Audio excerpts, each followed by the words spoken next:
accompagner la transition énergétique et anticiper sur les nouvelles habitudes des consommateurs d'énergie, ERDF a créé le compteur Linky. Combinaison d'équipements électroniques et informatiques, nos compteurs électriques seront désormais communicants. Les fils installés dans nos domiciles, à travers lesquels passe le courant qui alimente nos appareils électriques, serviront également à faire circuler les informations vers le compteur Linky. C'est la technologie dite du CPL, courant porteur en ligne. Aucune onde électromagnétique n'est donc émise dans les foyers.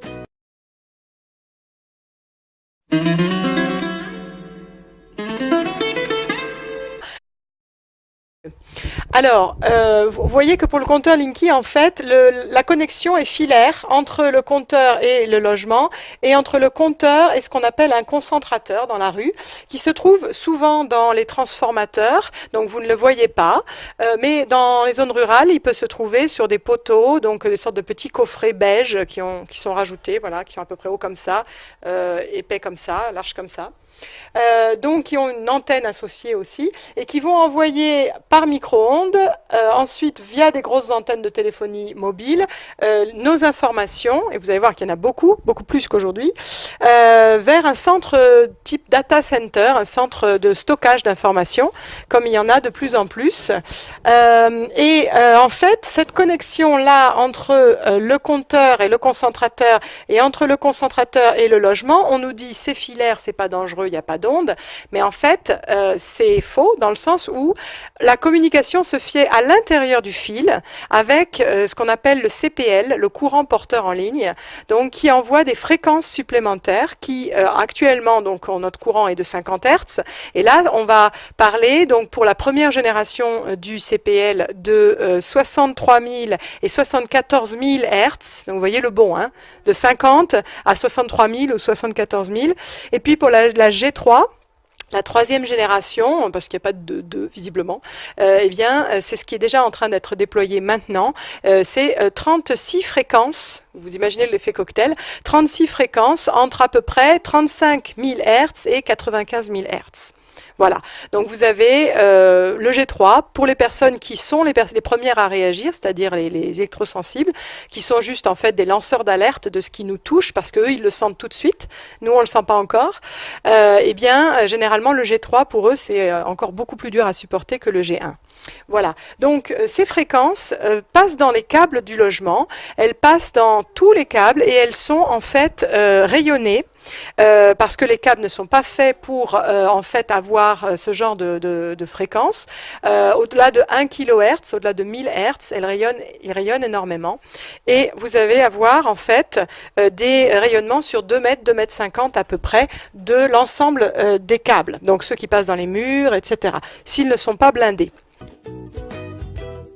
Un concentrateur installé dans un poste de distribution enverra ponctuellement un message à ERDF, une fois par jour, pour communiquer au gestionnaire de réseau la consommation électrique journalière du domicile.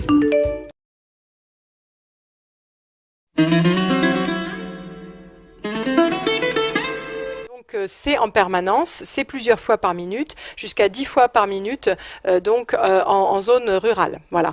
Vous avez zone rurale, zone urbaine, c'est à peu près pareil, entre 4 et 10 fois par minute. Alors ces impulsions-là, elles servent à transmettre des informations. Si on les fait passer, c'est parce qu'elles servent à transmettre des informations.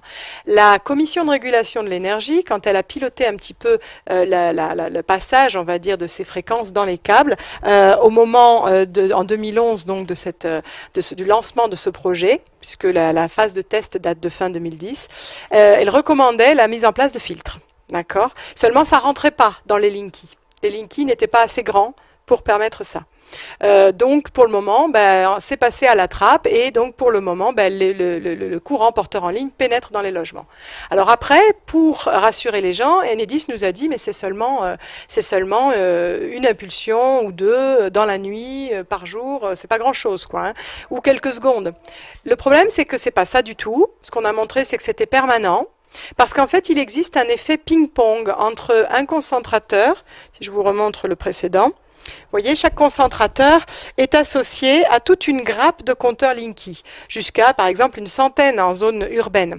Et donc, vous avez en fait un dialogue permanent qui s'établit entre le concentrateur et chacun des compteurs, une sorte d'interrogation, tout va bien, oui tout va bien, d'accord, avec un effet ping-pong comme ça.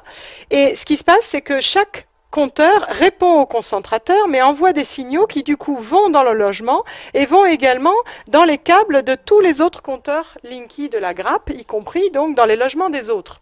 Donc si vous voulez, même si un concentrateur, par exemple, interroge uniquement toutes les 10 minutes un Linky, étant donné qu'il interroge chaque Linky de la grappe à tour de rôle un peu en permanence, chaque Linky répond à tout le monde en fait. Hein. C'est un peu comme par mail, si on faisait répondre à tous et que chacun faisait sans arrêt répondre à tous. Quoi, hein. Vous voyez ? Donc en fait, l'exposition de chaque personne est énormément augmentée à partir du moment où le CPL est installé dans le quartier. Le fait qu'on ait un compteur Linky empire considérablement la chose, c'est ce qu'a montré aussi le CSTB, c'est-à-dire que le Linky lui-même sert de relais pour relancer le signal et pour, quelque part, donc amplifier ce signal par comparaison à un logement qui n'aurait pas le compteur Linky et qui aurait en particulier un compteur encore électromécanique, vous savez, avec la molette, là, qui a tendance à filtrer un petit peu ces arrivées, si vous voulez, de fréquences supplémentaires. Voilà, alors voici un exemple. Des personnes, 3 personnes exposées à 2 minutes devant un compteur à micro-ondes, à 30 cm du compteur. Alors ok, on passe pas sa vie à côté de son compteur, mais c'est que 2 minutes, c'est pas beaucoup. Pour des gens qui sont exposés beaucoup plus longtemps que ça, quel est l'effet ? D'autant plus que vous pouvez avoir des gens, par exemple, qui ont la chambre avec le compteur juste de l'autre côté, par exemple, ou dans un immeuble, par exemple, vous pouvez avoir 3, 4 logements. Imaginez si vous avez voilà, le compteur à gaz, le compteur à eau, le compteur électrique juste derrière l'habitation de quelqu'un, ben, la personne se fait irradier très fortement. Alors, vous avez des globules rouges tout à fait sains, tout à fait normaux avant l'exposition. Et ensuite, vous avez, par exemple, donc, des réactions qui sont différentes. Vous avez une première personne, par exemple, qui va avoir des cellules, donc des globules rouges éclatés. Vous voyez des membranes abîmées, des débris. Donc l'idée là, c'est que vous allez avoir quelqu'un qui va tout de suite déjà se sentir beaucoup plus fatigué, qui va devoir, disons, reproduire beaucoup plus de globules rouges pour pouvoir assurer l'oxygénation des cellules, etc. La deuxième personne va probablement dire « non, moi ça me fait rien ». En fait, il ne se rend pas compte tout de suite que ça lui fait quelque chose. Les cellules sont cabossées, mais peut-être encore fonctionnelles pour la plupart. Donc, dans un premier temps, il va dire « bon, moi, ça ne me fait rien ». Et puis, vous allez avoir la dernière personne là-bas, tout au fond, qui est en fait une personne qu'on va peut-être qualifier d'électrosensible parce qu'elle réagit extrêmement fortement. Vous allez avoir au bout de 45 secondes une personne qui se sent mal et qu'il faut retirer du compteur, de devant le compteur, parce qu'elles, ces cellules, ces globules rouges s'agglomèrent, ce qu'on appelle une formation en rouleau. Et là, vous imaginez, si vous avez des paquets de globules rouges, bah, évidemment, ils font plus leur travail, ils sont plus mobiles du tout, ils vont plus amener l'oxygène aux cellules, etc. Voilà, donc ces symptômes-là étaient réversibles. Au bout de quelques minutes, si on est éloigné du compteur, on reprenait une prise de sang et on voyait que ça allait mieux. Mais par contre, combien de temps et quel impact dans la durée? Est-ce que ça pourrait être réversible si on y reste exposé très longtemps? C'est pas sûr du tout. It is our experience as physicians that everybody is equally electrosensitive. Où on voit donc là le professeur Klinghardt qui explique en fait comment on peut suivre l'effet des micro-ondes sur la santé des gens indépendamment de ce qu'ils ressentent. Vous pouvez avoir des gens qui disent moi ça me fait rien, mais en fait quand on regarde dans leur sang, on trouve des marqueurs d'inflammation qui sont en fait des indicateurs du fait que le corps se sent attaqué et réagit. Essaye de réagir, essaye de se défendre. Et là, donc, ça veut dire que vous avez en fait un système immunitaire un peu survolté qui peut à la longue s'épuiser parce qu'il lutte contre un ennemi invisible, parfois voilà, pendant longtemps, mais finalement sans jamais réussir à le vaincre, et du coup, il s'épuise et il laisse passer d'autres maladies qui, jusqu'ici, étaient tenues en respect, dormantes, on peut dire, et qui, du coup, vont se développer, ou permet à des maladies qui étaient finalement jusqu'ici peu importantes d'empirer. Parce que le système immunitaire est détourné de sa fonction primaire et en plus, au bout d'un moment, il n'en peut plus, il baisse les bras. C'est aussi comme ça que vous avez des développements de tumeurs, notamment. Bon, c'est compliqué le cancer, évidemment, mais vous avez des développements de tumeurs, je ne sais pas, vous le savez, vous avez tous des cancers, moi aussi. Hein. On a tous des cellules cancéreuses, on a tous des mini-cancers, mais normalement, notre système immunitaire le gère et repère les foyers cancéreux et détruit les cellules concernées. Et puis, par contre, s'il est débordé, ben, il laisse faire, il laisse se développer. Voilà. Donc vous avez effectivement à savoir que le message, en tout cas du docteur Klinghardt dans ce film, c'est que on est tous en fait électrosensibles, on est tous touchés par les ondes. Notre fonctionnement, vous le savez, n'est pas que chimique. Il y a évidemment les neurones et tout ce qui est les nerfs qui fonctionnent avec des signaux électriques, mais il n'y a pas que ça. Toutes nos cellules ont des échanges d'ions à travers leurs membranes. Ces ions sont forcément donc chargés, c'est des particules électriquement chargées, et donc entre autres, ça explique pourquoi nous sommes tous impactés en fait par les ondes qui nous entourent. Les ondes et les champs électriques et magnétiques qui sont rayonnés comme ceux du CPL. Grâce à ces informations, les factures ne seront plus des estimations, mais tiendront compte de la consommation réelle. L'usager aura donc accès à ces données de consommation, il pourra la mesurer, la maîtriser et réaliser d'importantes économies d'énergie. Un des éléments qu'on vous dit, en gros, pour faire avancer là-dessus, c'est ça va vous faire des économies. D'accord ?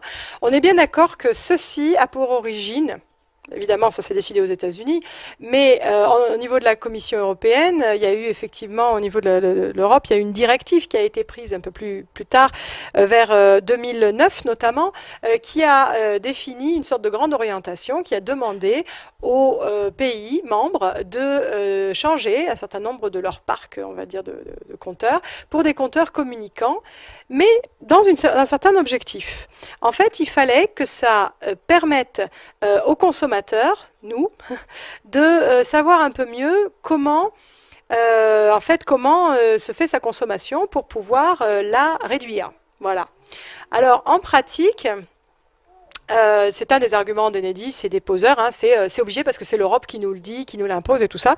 C'est pas du tout obligé en fait, hein, parce qu'en plus, il y a de nombreux pays qui donnent le choix à leur population. Et puis l'idée, c'est que c'est indicatif, c'est pas contraignant. Et il faut que ce soit financièrement raisonnable, d'accord ? Or, il est très clairement prouvé qu'en France que ça va pas être financièrement raisonnable, parce qu'effectivement, notamment, l'étude technico-financière faite par Capgemini pour justifier le projet, elle ne prenait déjà pas en compte tout ce qui est le coût du renouvellement de ces compteurs. On peut installer des compteurs Linky, il y en aura dans les zones isolées, il n'y a pas de souci. Par contre, c'est vrai que dans certains cas, ils ne se feront peut-être pas en CPL. Dans ce quelques cas, il pourrait y en avoir quelques-uns qui seront en radio, pour justement être capable d'accéder aux endroits les plus reculés. Donc non, il n'y aura pas de clients exclus du dispositif Linky, sauf ceux qui ne voudront pas ouvrir leurs portes, parce que nous, on n'a pas vocation, on n'est pas habilité à forcer la porte des clients pour ceux qui, in fine, vous ne voudrez pas nous ouvrir ou qui résisteraient en termes de violence. L'obligation nous est faite, oui, de changer les compteurs, ça c'est notre mission. L'Allemagne n'a pas trouvé les mêmes conséquences et donc a décidé de ne pas déployer de la même manière du tout. Déjà, ça ne se referait qu'au fil de l'eau, au fil des renouvellements de compteurs, et pas un compteur où on change tout le monde comme ça d'un coup. Et d'autre part, a décidé que seuls les gros consommateurs auraient ce compteur. Alors les gros consommateurs, pour les Allemands, c'est au-dessus de 6 kW l'abonnement. Nous, ça nous paraît faible, mais pour eux, c'est beaucoup, parce qu'en fait, ils n'ont pas eu la vague de radiateurs électriques qu'on nous a développé, nous, dans les années 70 pour éponger les surplus des centrales nucléaires à l'époque. Et en fait, la moyenne nationale, c'est 3,5. D'accord, donc l'abonnement en Allemagne est beaucoup plus faible de façon générale, donc il y a beaucoup de gens qui ne seront pas concernés.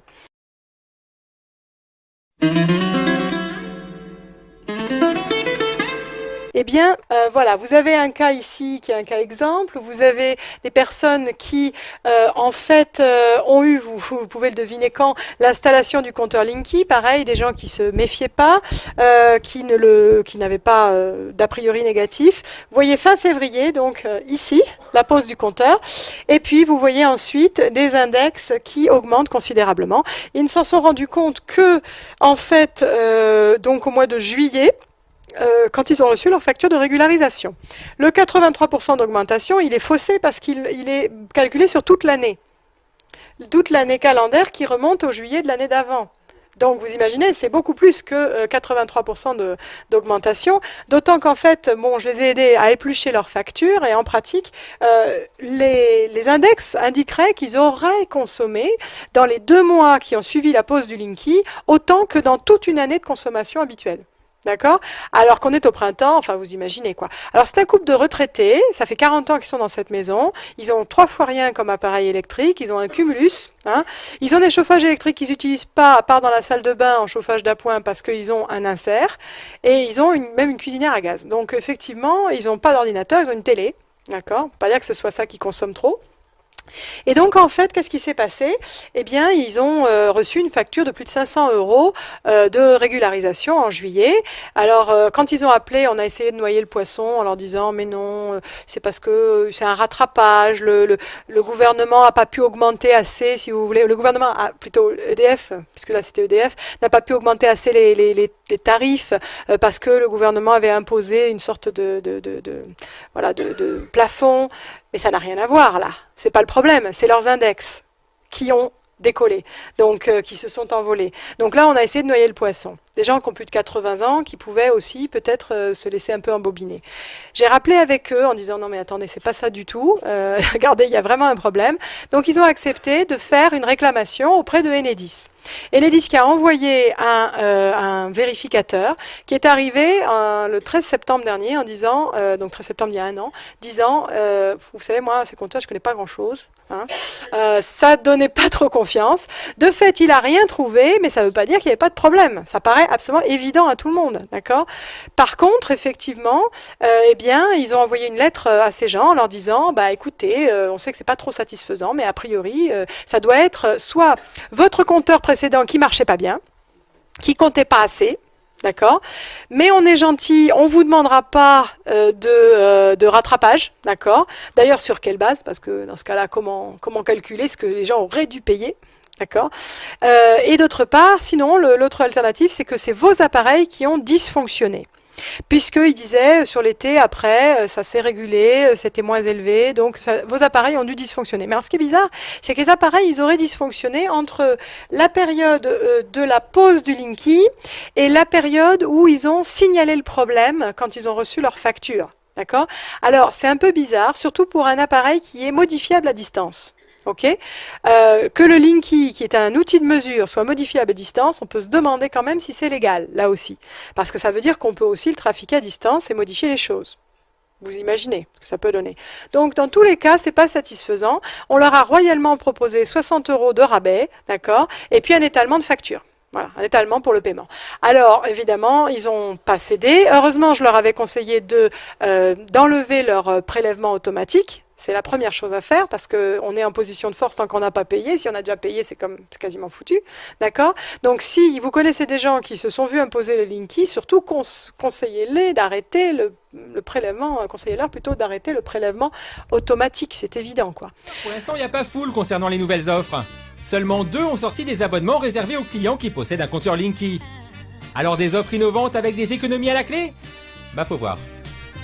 Est-ce que pour l'instant ces offres elles sont moins chères? Alors, tout dépend, j'ai envie de dire, de votre type, de votre profil de consommation. Il faut bien voir que pour l'essentiel de ces offres-là, enfin du moins là, pour l'instant il n'y en a que 2, les prix de l'électricité sont comparables à celles aux offres classiques. Par contre, ce qu'on voit, c'est que par exemple, les abonnements sont plus élevés. Un abonnement plus cher alors qu'on est censé faire des économies, ça part mal, non? Justine, elle a demandé des explications au fournisseur en question. Je voulais savoir pourquoi, du coup, l'abonnement, il est plus cher. Donc, une fois que vous allez recevoir le courrier explicatif, on va vous donner toutes les explications. Ouais, mais je voulais juste savoir pourquoi l'abonnement était plus cher. Alors, normalement, nous n'avons pas encore, bien sûr, l'information. Donc, ça va être généralisé. Et normalement, lorsque vous allez recevoir le courrier, alors vous aurez la réponse sur cette question. D'accord, vous savez pas pourquoi l'abonnement il est plus cher? Oui, parce que malheureusement, il n'y a aucun client, bien sûr, pour la nouvelle génération qui va être, bien sûr, son compte va être remplacé par le Linky, nous a, bien sûr, donc il va être généralisé. Vous allez recevoir un courrier explicatif. Oui, je sais, mais l'abonnement, pourquoi il est plus cher? Une fois que le client sera concerné, que son compte va être remplacé par le Linky, il va recevoir un courrier qui lui expliquera. Donc, sincèrement, Madame Lafont, oui. Si j'avais la réponse, je pourrais vous le dire. D'accord. Une fois, bien sûr, que vous allez recevoir le courrier, vous aurez la réponse à cette question. Ouais, on a bien compris que Justine allait recevoir un courrier, mais pas pourquoi l'abonnement serait plus cher. Alors elle a appelé un deuxième fournisseur d'énergie qui lui a donné un début d'explication. nous gérons les offres, mais il y a une part de tarification qui concerne le RDF. Nous ne sommes pas en mesure de pouvoir justifier ce prix-là. D'accord, donc le fait que l'abonnement soit plus cher, il y a une partie qui est un frais de ERDF, c'est ça? C'est ça. Vous savez, quand on a un abonnement, vous avez des frais d'abonnement, justement, Oui. pour le compteur. Oui.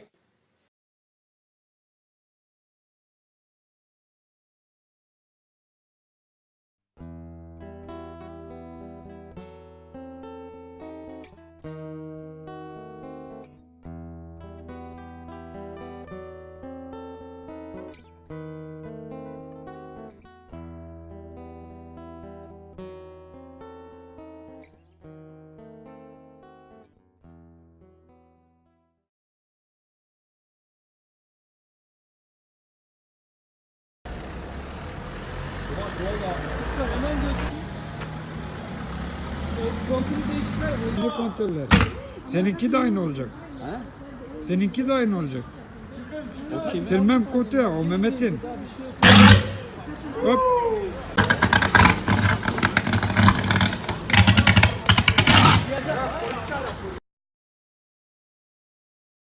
Dimanche 8 avril, un incendie dramatique a coûté la vie à une octogénaire à Saint-Julien-les-Villas dans l'Aube. Dans cette commune où la pose des compteurs Linky est en cours, les titres de la presse locale, ainsi que la rapidité avec laquelle la maison ravagée a été rasée, ont suscité la légitime inquiétude des collectifs Stop Linky du département. Cela ressemble beaucoup à d'autres départs d'incendie provoqués après la pose du compteur Linky. Je ne dis pas que c'est le Linky, je ne veux pas affirmer parce qu'il faut des preuves, mais il y a quand même une relation de cause à effet.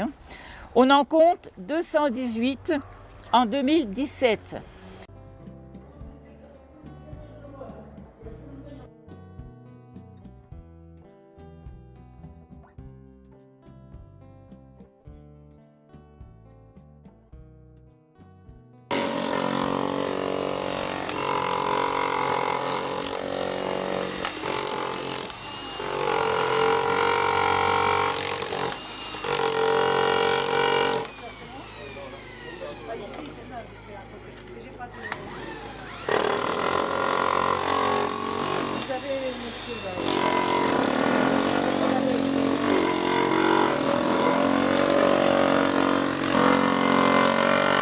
Bon, monsieur Joigny, alors comment ça s'est passé ici hier soir? Cette nuit, vers 1h du matin, j'ai entendu comme des pétards qui pétaient. Et puis, je me suis levé et je me suis aperçu que sous mon compteur sortaient des étincelles. Qu'est-ce que vous avez pensé? J'ai pensé de suite au compteur Linky. Et vous l'avez depuis longtemps? On l'a depuis 6 mois. Et de suite après, des flammes sont sorties et le compteur de gaz a pris feu. Pourquoi le compteur de gaz? Pourquoi le compteur de gaz est-il à côté? Je ne sais pas. C'est sûr une bonne sécurité.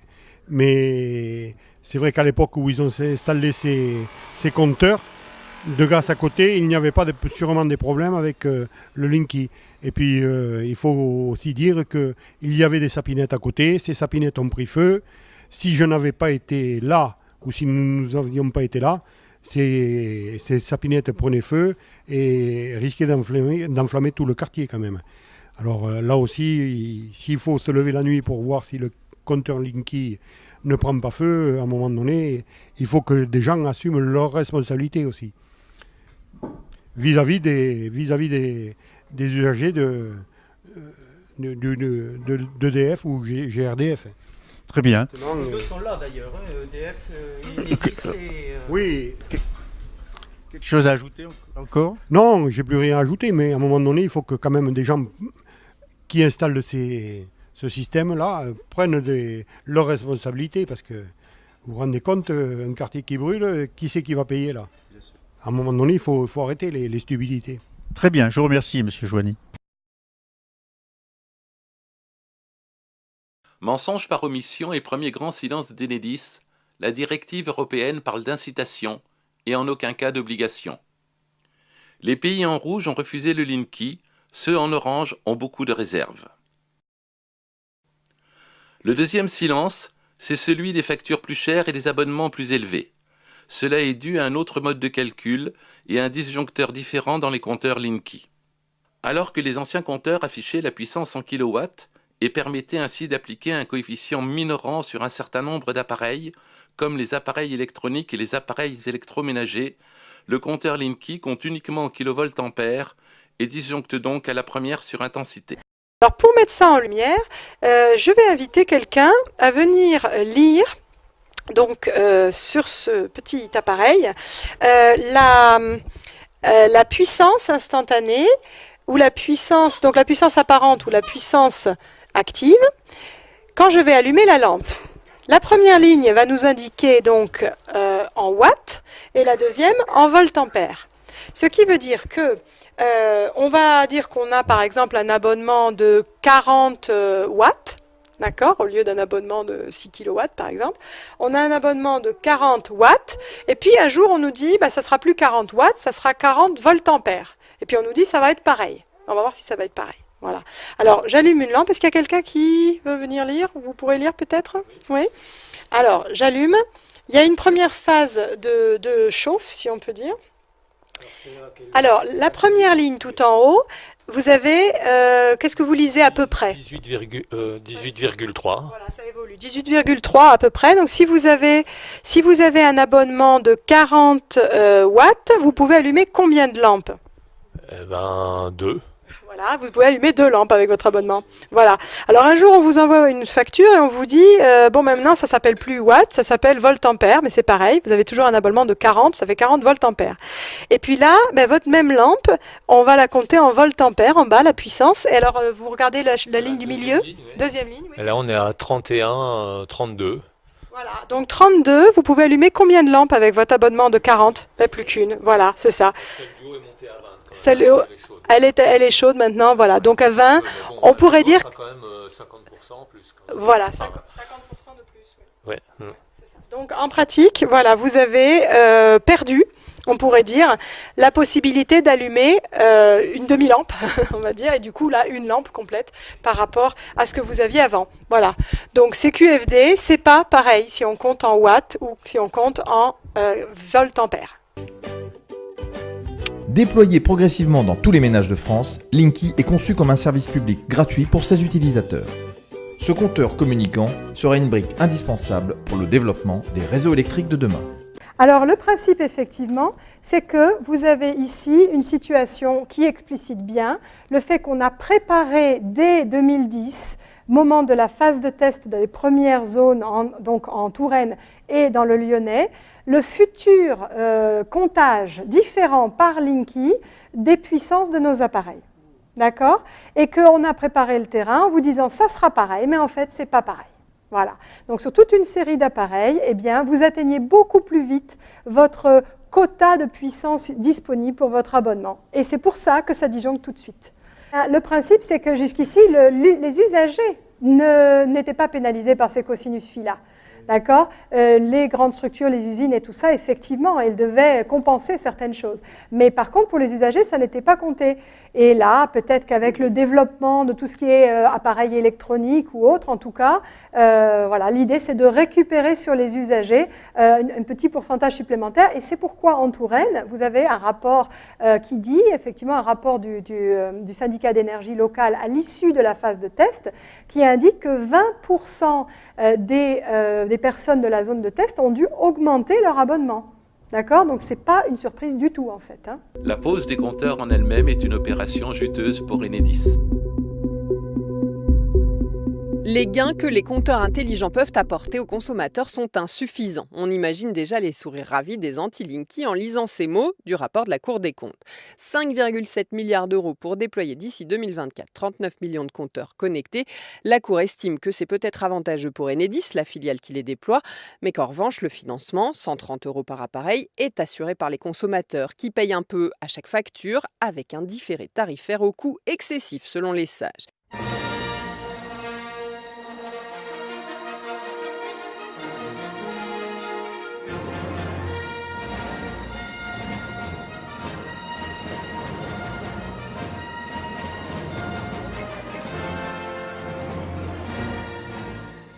Je voudrais juste dormir tranquille. J'ai tout le temps les oreilles qui bourdonnent, je n'arrive plus à dormir. J'ai des palpitations, j'ai peur que mon cœur lâche. J'ai tout coupé dans l'appartement, sauf le réfrigérateur. Je n'ai pas d'internet, pas d'ordinateur, pas de micro-ondes. J'ai recouvert la porte de ma chambre de papier aluminium pour me protéger. J'ai tout essayé. Le compteur est entre le frigo et ma chambre, à 2 ou 3 mètres de mon lit. C'est le troisième grand silence autour des compteurs Linky. La technologie employée transforme la maison, l'appartement, en une immense cage de Faraday et les ondes radiatives ainsi émises affectent gravement la santé de nombreuses personnes. J'étais à l'école normale supérieure de Lyon et j'ai dû arrêter mes études en février 2017. C'était à la fois à cause des ondes électromagnétiques haute fréquence dues en fait aux antennes relais et à la Wi-Fi, et aussi je pense à cause des compteurs Linky qui étaient en cours d'installation à Gerland. Le premier jour, je ne me suis pas rendu compte, j'ai pas dormi. Hein, le lendemain, je ne me suis pas rendu compte tout de suite. Mon mari, tout de suite, lui, ça l'a perturbé au niveau, plus que le sommeil. Moi, c'était plus, je n'ai pas dormi, donc, et c'est à force où j'ai senti cette picotis, mais pas les premiers jours, après. On est là, ça va faire 4 ans, c'est une maison quand même neuve. Jusqu'à présent, jusqu'à fin d'année, il n'y avait pas de soucis et nos problèmes ont commencé. Eh bien, le 5 janvier, à partir du moment où la pose du compteur a été effectuée, bon, moi je l'ai laissé poser, pensant que le CPL c'était un peu comme ce que je connaissais en automobile, mais du coup, ça ne s'est pas passé du tout pareil. Compteur Linky, hein, donc. Compteur Linky, effectivement. Donc, le soir même, on a été... impossible de dormir. Impossible de dormir, mais non seulement impossible de dormir, c'est-à-dire que j'avais le cœur qui battait fort. Moi, un peu moins, mais donc... et puis, on sent comme des vibrations. Après, c'est une montée en température du corps. C'est quelque chose d'impensable. Hein. On se demande ce qui se passe. 1 an et 4 mois après, donc en avril 2017, là j'ai commencé à avoir des problèmes de santé, sans savoir que ça avait un lien, parce que c'est arrivé très progressivement. Et c'était pas possible, hein. C'était plus possible de toute manière. Donc on en est venu à dire on part à l'extérieur, on a aménagé, on a la chance d'avoir un véhicule assez grand, on a fait donc une couchette tant bien que mal, et puis on est parti chercher des points où on pouvait dormir tranquillement. Donc au début on changeait d'endroit, puis là on a trouvé un endroit donc à peu près correct, et du coup on va toujours à cet endroit là dans les bois, et on dort correctement, on dort beaucoup mieux que n'importe quel endroit chez nous. C'est une sorte de mini zone blanche, comme il y en a de moins en moins en fait, où il n'y a pas de couverture réseau, parce que vous êtes devenu sensible à ça aussi, quoi. Mais on est devenu sensible, et à mon avis, je ne sais pas à mon avis, j'en suis sûr, je suis de plus en plus sensible maintenant, c'est ce qui un peu me désespère, quoi. En tout cas, moi ce que je déplore, c'est le manque de compréhension de RDF quand je les ai appelés plusieurs fois pour leur expliquer la situation. Alors je les ai appelés pour mes appareils qui s'endommageaient, pour après leur expliquer que j'avais aussi des problèmes de santé et tout, et ils m'ont toujours répondu « Ah mais non, on n'en entend pas parler, il n'y a pas de problème, vous êtes la seule à nous manifester ce genre de désagrément. » Alors qu'il y en a plein les journaux maintenant. Hein. Voilà, ça vient pas du Linky, c'est sûr, et du coup de pas être prise au sérieux, on se sent pas à l'aise, quoi. Pas soutenu, quoi, ça c'est sûr. Voilà. Oui. Suite à ça, vous avez... Moi je vais couper, je tiens pas. Ah oui, je vais vous laisser. D'accord. Bon, alors éloignez-vous un petit peu. Merci, à tout à l'heure. Autre souci, et quatrième grand silence d'Enedis, la course à nos données personnelles, la chasse au big data. Nous sommes d'ores et déjà, à l'instant où je vous parle, un opérateur de big data. Et ça s'est fait ces dernières années, en très peu de temps, qui est une nécessité. On vient de lancer le déploiement industriel de Linky, 35 millions de compteurs. Nouvelle atteinte à la vie privée des consommateurs, la CNIL, la Commission nationale informatique et liberté, met en demeure la société Direct Énergie qui a collecté les données de consommation de ses clients sans leur demander l'autorisation. Oui, Direct Énergie a effectivement mis la main sur les données de consommation de ses clients, c'est-à-dire concrètement combien ils consomment d'eau chaque jour et même demi-heure par demi-heure. Ils peuvent savoir en gros si vous avez lancé une machine, à quelle heure vous avez pris une douche et donc un peu à quelle heure vous êtes couché, etc. Le problème, c'est que ces données normalement sont personnelles. Les fournisseurs d'électricité n'ont pas à y avoir accès, sauf si vous leur en donnez l'autorisation. Mais Direct Énergie a mis au point un système très ingénieux, pour ne pas dire malhonnête, pour obtenir quand même ces données. L'informaticien Ulrich Greveler s'est spécialisé dans l'analyse des données sur la consommation d'énergie. Les appareils récents, qui communiquent les données en temps réel, sont une source d'information à forte valeur ajoutée. La précision est telle que nous pouvons reconnaître toutes les configurations d'appareils. À partir de la variation de consommation que génère la luminosité d'un téléviseur, par exemple, nous pouvons même identifier quel film visionne le téléspectateur. Ainsi, les informations de consommation d'énergie transmises par les compteurs deviennent le miroir du mode de vie d'un foyer. De quoi intéresser les groupes énergétiques, mais également les entreprises commerciales, les commissions d'enquête et les cambrioleurs. Plusieurs centaines de milliers de clients sont concernés. C'est d'ailleurs pour ça. un scandale, C'est cette d'ailleurs histoire pour de ça. Direct Énergie. Exactement. Revenons à Saint-Julien. Le dernier grand silence des compteurs Linky, c'est la sécurité des personnes et des biens. Sans surprise, le procureur de la République présente le rapport d'expertise judiciaire et dégage la responsabilité du compteur Linky. Il révèle que l'incendie est d'origine électrique. Il révèle que compte tenu des dégâts considérables, il est impossible de localiser un point précis de départ de feu.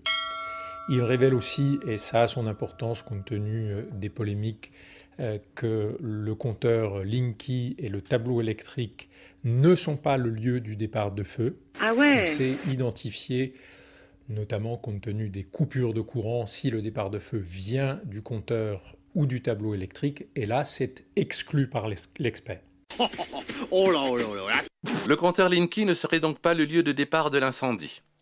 Mais cela ne suffit pas à calmer toutes les inquiétudes, comme nous pouvons le constater à la lecture de ce document de l'association Promotelec, dont Enedis et EDF sont partenaires. Voilà ce qu'on peut y lire. Lorsque le technicien place Linky chez un particulier, il règle le disjoncteur de branchement. Il n'est pas chargé de vérifier si l'installation électrique du foyer est en mesure de supporter le niveau de puissance défini. Dans le cas où les sections de câbles ne sont pas adaptées au nouveau réglage, des accidents, feux, peuvent se produire. De toute façon, le bouquet de fréquences des compteurs Linky, allant jusqu'à 95 kHz, est très largement supérieur à la tolérance de 1000 Hz, 1 kHz, que peuvent supporter nos installations existantes, conçues pour une distribution à 50 Hz. J'ai entendu le discours des anti-Linky. Où sont les preuves? Certes, ils apportent une théorie du complot en disant qu'on veut magouiller, qu'on veut tout cacher de quoi que ce soit. Après, je peux empêcher personne de croire à un complot généralisé. Complot. Voilà le grand mot lâché. Mais est-ce un complot pour des magistrats de la République que de se référer au texte de droit? On demande aussi aux autorités compétentes de stopper la pose des compteurs dans le département par respect du principe de précaution inscrit dans le traité de Maastricht de 1991. En France, la loi numéro 95-101 du 2 février 1995, dite loi Barnier, relative au renforcement de la protection de l'environnement, énonce ainsi le principe de précaution. L'absence de certitude, compte tenu des connaissances scientifiques et techniques du moment, ne doit pas retarder l'adoption de mesures effectives et proportionnées visant à prévenir un risque de dommages graves et irréversibles à l'environnement à un coût économiquement acceptable. Il faut savoir quand même que Enedis n'a équipé ses poseurs que tardivement de pinces dynamométriques qui permettent d'assurer une fixation correcte des compteurs. Auparavant, ils n'avaient pas ce matériel-là spécialisé en fait pour les installer. Dans plusieurs départements, des sociétés sous-traitantes d'Enedis recrutent des poseurs sans aucune qualification, alors qu'il faut au moins un bac pro pour travailler sous tension. Récemment, un stage de l'AFPA, Association de formation professionnelle pour adultes, a été mise en place à l'intention des poseurs au vu des, je cite, « erreurs constatées sur le terrain ». Donc ça veut bien dire là qu'il y a eu des problèmes, quoi. On entend des propos ahurissants du genre, ça c'est les maires qui nous racontent ça, les compteurs appartiennent à Enedis ou au syndicat d'énergie. C'est archi faux. Les lois du 5 avril 1884 et du 15 juin 1906 attribuent la propriété des compteurs aux communes. Et c'est confirmé par l'article L322.4 du Code de l'énergie.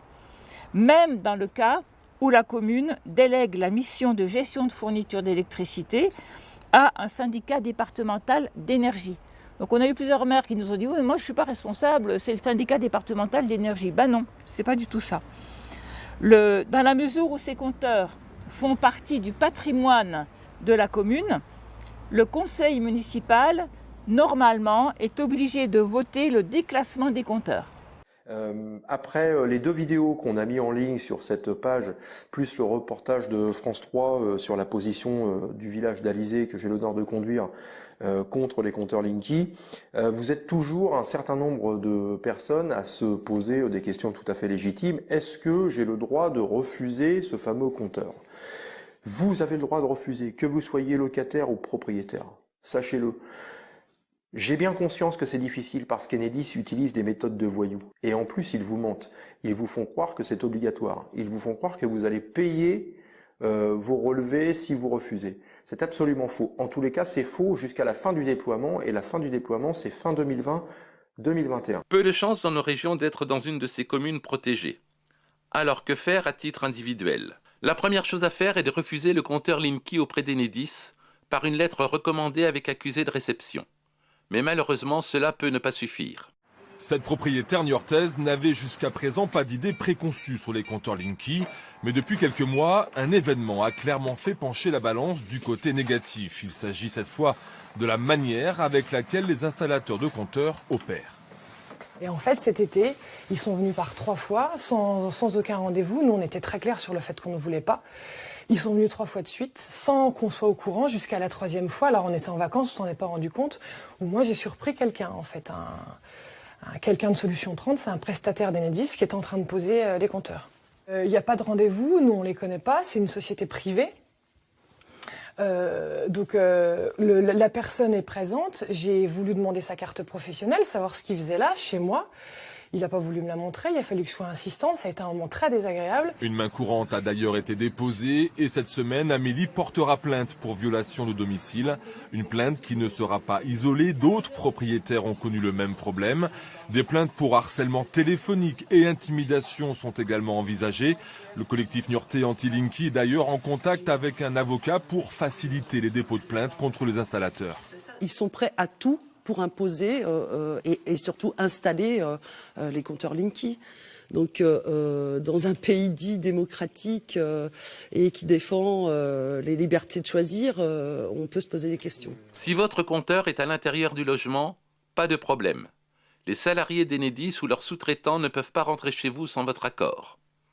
Par contre, les choses sont plus délicates quand le compteur est à l'extérieur. Il faudra soit cadenasser le compteur, soit le protéger. Et de toute façon, la meilleure solution est de faire en sorte d'être plusieurs et de mener une lutte collective, celle du pot de terre contre le pot de fer. Qu'on soit clair, si des particuliers ne voient rien à dire, ils ont parfaitement le droit d'ouvrir leurs portes. Je parle uniquement des personnes qui sont soit réfractaires, ou des personnes qui ne sont pas suffisamment informées ou mal informées. Parce que quand on est en train de vous expliquer, vous n'avez pas le choix, on est en train de diffuser une fausse information.